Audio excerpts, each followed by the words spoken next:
giờ chúa là giờ bốn béo bán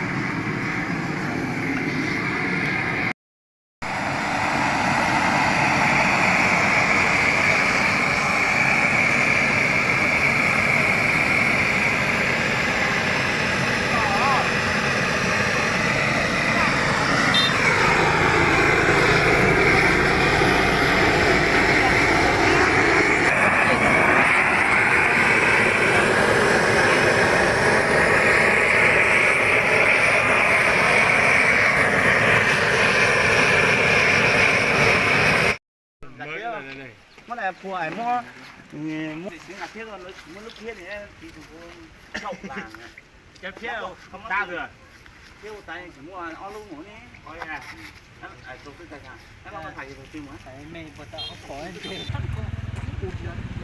lại cũng quay ta số nga ta số làm xong mấy cái chế nó lại cho người ta hầu như là luôn trên cây nó 10.000 bạc. Nhưng mà hai ông kia nếu bỏ tiền thì mình lấy tiền đâu ra con lên đó Anh em mình bên lấy cái cười này nhá cái tận xương nha xương không bút căn nó đi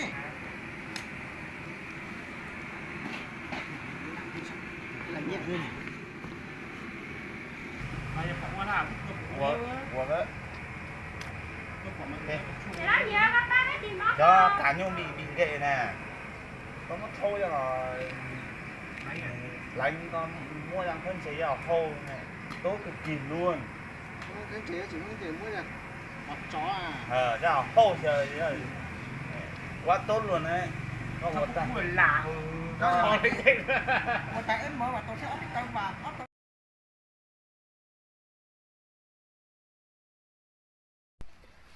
ăn một thanh gan nó chứ nó ngon đấy là nó là con này không ăn may không kịp thấy đâu may hết những cái gì là ăn có từ cho nó chị nên mấy định hớt dồn dạ từ rồi hớt cái da này để nó thay cũ anh còn cái này thì để khi cắt ra thay cái này là làm cái này nó thêm là tích canh yên cái giòn con này chắc hơn những con bò hôm nọ ăn quá đấy hơn nhiều ấy bò có 22 triệu bò 20 triệu thì nó lại dai nó sôi kỹ chưa sôi kỹ phát là được rồi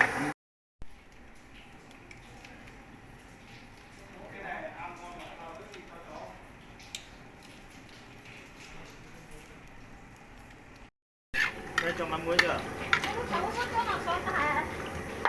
cái này không phải có tí nước như thế này chứ là đi nào có một tí nó không bị cứng sôi phát là được rồi không cần chín kỹ lắm này cái là trong sân đúng không không phải trong công nghiệp cũng gì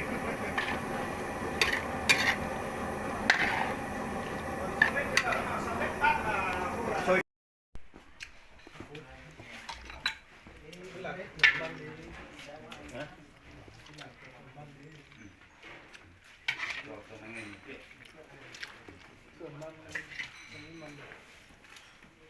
chơi ăn lẩu giá rồi nếu mà chơi xuống nó cũng tầm máy này giờ thì ít chế cô này thôi mà chứ đang bảo là điện Zalo nhưng mà Zalo tôi phải mật mã kết mà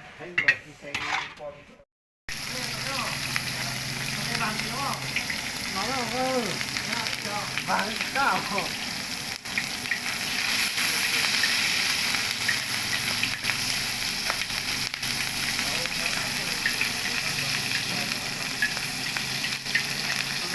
tiếp cạnh ngày đánh rồi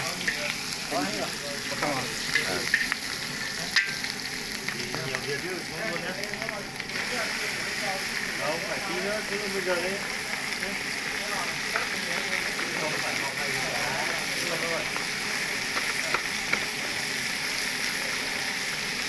Ai?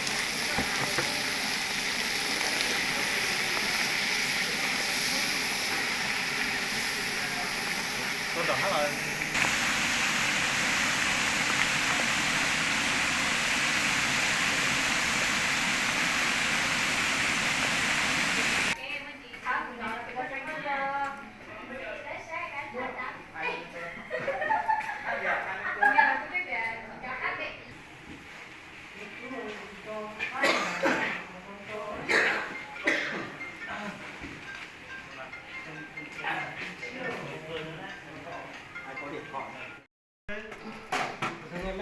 thôi ngoặt một lần thôi, xuống luôn.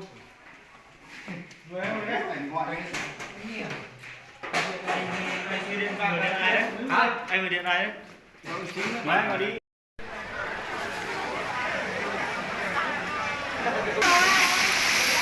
Cô lùi lại kia, cái gì hơn trời.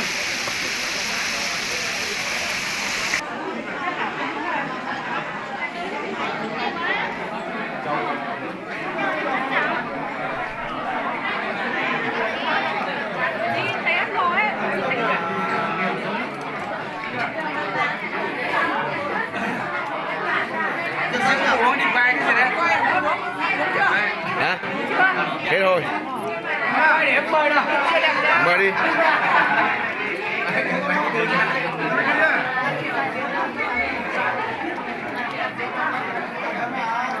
Đã đi mời là phải mời hết mâm. Hả? Phải đi mời rượu đi qua cái gì Ừ.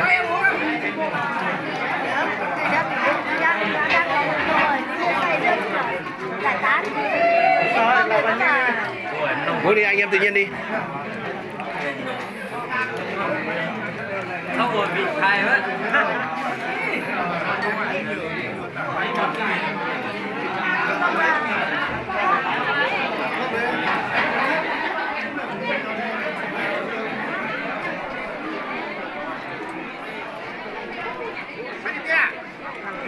Phát trực tiếp gì? Quay video thôi. Thôi.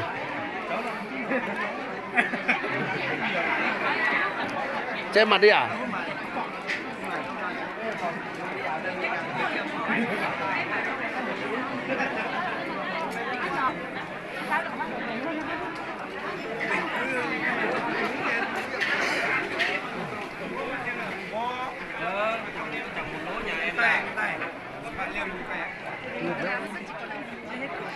Đây đội văn nghệ của Nậm Sang đây nhá. Đội này múa rất hay luôn. Này. Thắt cái gì quay để lưu niệm thôi chứ còn không phải tung đâu hết.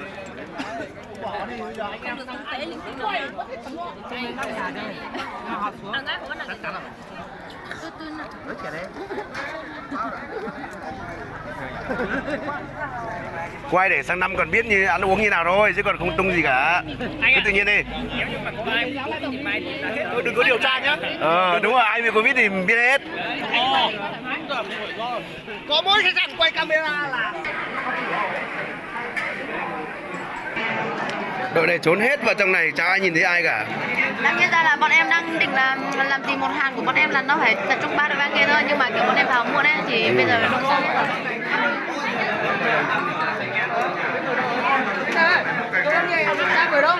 Ở ngoài. Mời rồi, mời riêng mỗi người một chén hết rồi. Đi mời riêng nhá. Mời không?